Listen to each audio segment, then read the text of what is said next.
Hello everybody, welcome back to my channel. In today's video, I am going to be sharing with you 3 recipes that is going to be for some meal prep for the week.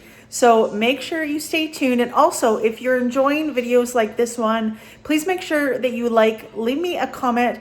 Then I'll be able to make some videos like this. I don't make a lot of videos like this too much anymore, but I do have some plans to make for meals for next week. So if you guys want to see me prep those, please make sure you like this video and leave me a comment down below. Now let's get in to see what I'm making for the next few days.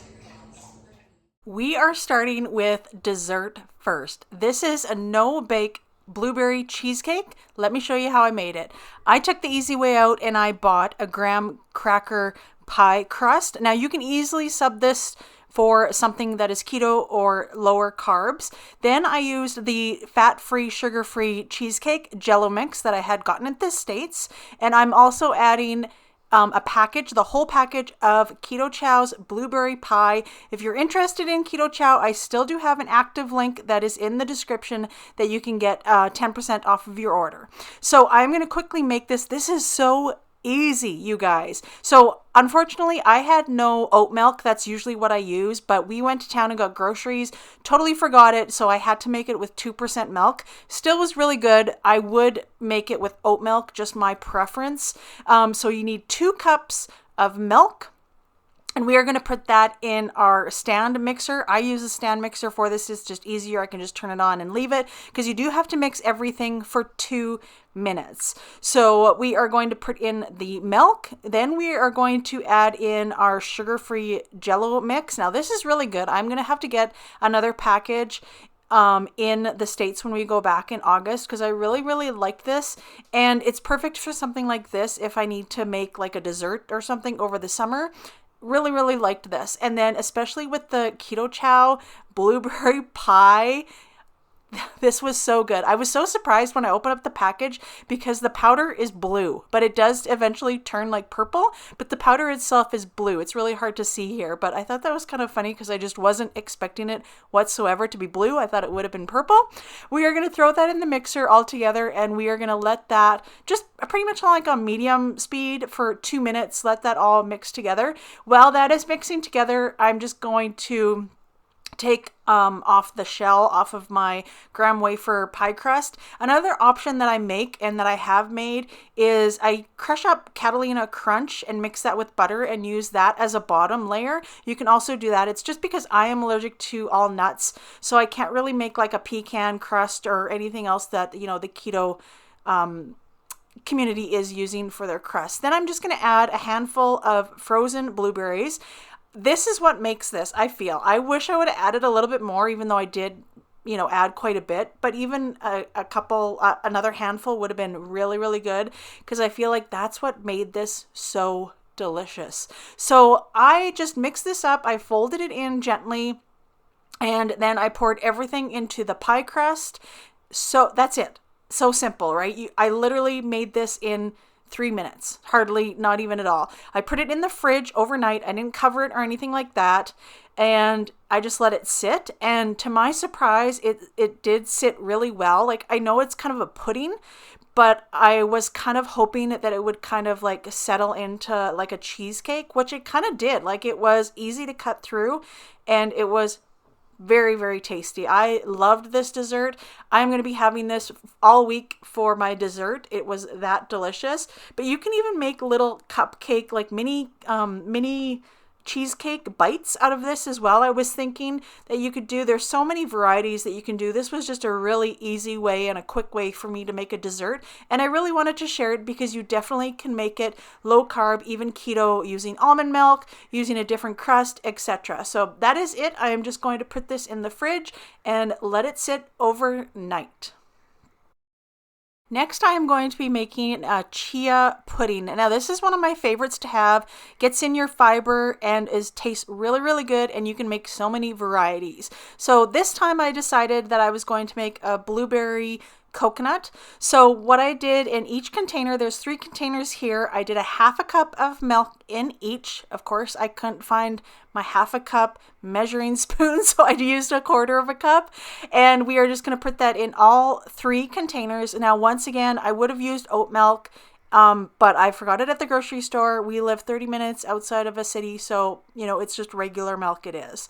So we are going to do that. And then I am going to add 2 tablespoons of chia seeds. Now, in some recipes, it only uses a tablespoon, but I like my chia pudding to be really, really thick consistency. So I use 2 tablespoons of black chia seeds. So we are just going to add that to each one. And then also for a sweetener, I decided just to use one of my packets. Actually, I think it was 2 packets that I split up into 3 of these of just like an off-brand. I think it's the Safeway brand of a Sweet and Low. You can use any form that you would like to use. Like I've seen people use honey, you know, depending on what sort of lifestyle and that you're on. I just like the taste of this sugar substitute, honestly, is why I like to use it. And it saves a little bit on calories. You know, I'm tracking macros. So this is a really good, easy recipe to make. If you're counting macros, you can just grab it and go out of the fridge. I also try to do some sort of meal prep because I am busy throughout the day. So meal prep still helps me keep on track and keeps all my macros. Since I already had frozen blueberries, I decided to make this blueberry and coconut variation. The combinations are endless. You can do peanut butter and chocolate chips. You can do raspberry and coconut. You can do raspberry and even white chocolate chips as well too. Like the combinations are endless, and this is absolutely delicious. And I added the blueberries, the frozen blueberries to this, and then that is it. And then I'll put it in the fridge, let it set, you know, overnight at least, and then you can kind of have it throughout the next 3 days. So these are the blueberries once again that I'm using, and then when it's time to eat it, I will then sprinkle on some coconut as well too. And I've already had one of these. They are so, so good. Definitely adding the flavors is what makes chia pudding. I myself just don't like chia pudding on its own. I do need to add some sort of flavors. I think the next one that I want to try next week is to add my, what is that? Like the protein chocolate milk. I can't think of the name right now that you buy at Costco. I still have lots of those. And I was thinking instead of the milk, I would use that protein chocolate milk and then add some protein as well to it. I think that would taste really, really good. And then maybe have some sort of combination with that. So easy once again. Now for the star of the show. This is Millionaire Pasta is what it is called. I will leave this recipe down below in the description for you to follow. So we are just going to cook up some spaghetti. Once again, you can swap it out. If you're doing low carb or keto, you can swap out the spaghetti and, you know, make it the low carb version. So we are just going to fry up some sausages. The recipe does say to take it out of the casings. I did not because I like the sausage like I cooked it. We are going to add a half a jar of the pasta sauce. You can use any sort of pasta sauce, low carb, whatever you like. This recipe would be amazing while following a keto or low carb lifestyle. So make sure you give it a try. Like I said, the recipe will be linked down in the description. And we are just going to mix that all together. And it also said in the recipe to add Italian seasoning. I personally don't like Italian season, so I left it out. There is a taste test at the end of this whole recipe, so make sure you stay tuned and watch and see if I like this. So now we are going to be making the cream cheese mixture. So there's cream cheese already in the bowl, sour cream, as well as cottage cheese. So you will be mixing all of these together, and as well some shredded cheese. It called for mozzarella. I always have the combination of the mozzarella and cheddar on hand, so that is what I used. And make sure I halved this recipe because once I mentioned the ingredients to Jimmy, he was like, I don't think so. No on the sausage and no on the cottage cheese because he's not a fan of either of those. Me, however, I like both of those. You definitely can sub out the sausage for ground meat. I also wanted to mention that I think it would still taste really, really good. So we are just going to mix that all together. Once again, look down at the recipe for your measurements. I halved mine. I just used a 9x9 glass dish in order to make mine, but the recipe does make a 9x13 pan. I guarantee you, your whole family will love this recipe, I must say. So we are just going to mix that all together, and it doesn't look appetizing, I'll be honest, once it's mixed all together, but you know, it adds so much flavor to this recipe. Don't skip this step whatsoever. We are going to also add about half a cup of shredded cheese and then mix it all together.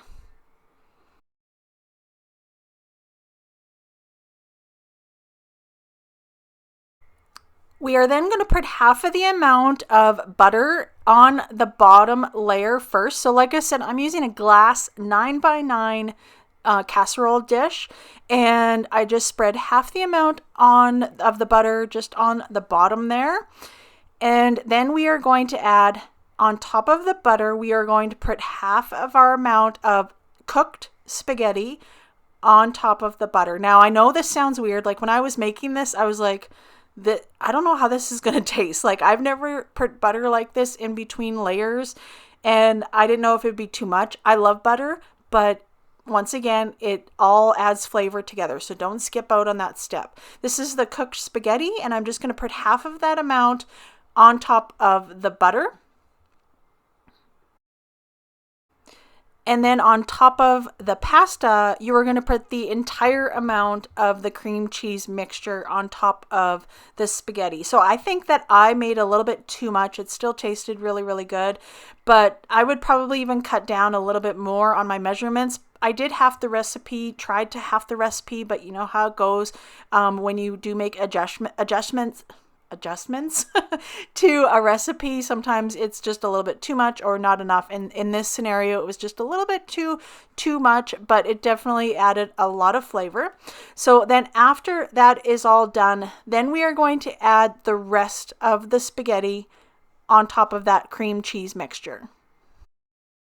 We're putting the rest of the spaghetti on top of that cream cheese mixture, and then the rest of your butter is going to go on top of your remaining spaghetti. I had to double check this recipe like 5 times because it's not your normal layering process like it would be for lasagna or something. So definitely refer to the directions, but you're just going to want to put the rest of the butter on top of the spaghetti, and then on top of the butter, you're going to want to put your whole entire meat sauce mixture on the very top of that. And then we're going to add it with more cheese. Like, how can this recipe even get any better? We have butter, meat, and cheese. It sounds like a win-win to me. And we are going to add our meat all on the top. I made a perfect amount for all of this. I think the only thing was the cream cheese mixture. And like I said, it didn't like wreck the recipe or anything like that, but I probably would have just gone a little bit less on that mixture. But we are going to add all of this. Like I said, you can substitute the sausage for ground beef or ground pork or anything for that matter. I feel like it would still taste really, really good. So we are just going to do that and then add our cheese on top. We're going to pop this into a 350-degree oven, and I let mine sit for about 35 minutes in the oven. It does say anywhere from 35 to 45 minutes, and mine only took 35 minutes. So just make sure you keep an eye on it, because mine did take a little bit less of time, probably for the simple fact that maybe it was a smaller dish. But we are going to throw that in the oven. This is it right out of the oven, and look at how good that looks. All that cheese and bubbly goodness. It is the next day. I'm gonna be honest with you, and I tried some of this. I'm gonna call it like a blueberry cheesecake, no bake blueberry cheesecake. I had some of it last night because I wanted it to set a full 24 hours before I cut into it. Well, I didn't last the 24 hours, and I'm telling you right now, it is absolutely delicious. So that is gonna be my dessert, but I want to taste this Millionaire Pasta for you guys, like live. So let me taste it. It held together really well. Once again, I wanted to like let it sit, you know, for a whole 24 hours. A little piece, oh my gosh. A little piece of the sausage. This is a big piece. I'm gonna give it a taste.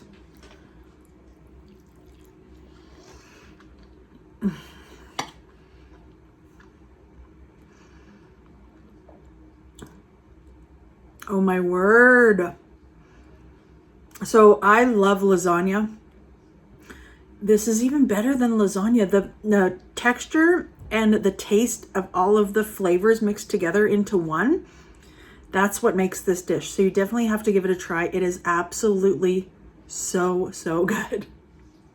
That is the end of the video. I hope you guys all enjoyed this meal prep and that you will give all of these recipes a try. They were very easy to make. I must say the $1 million pasta took a little bit of prep time, but still really easy, and I guarantee you have all the ingredients probably in your fridge. So thank you so much for watching, and we will see you in the next video. Bye guys.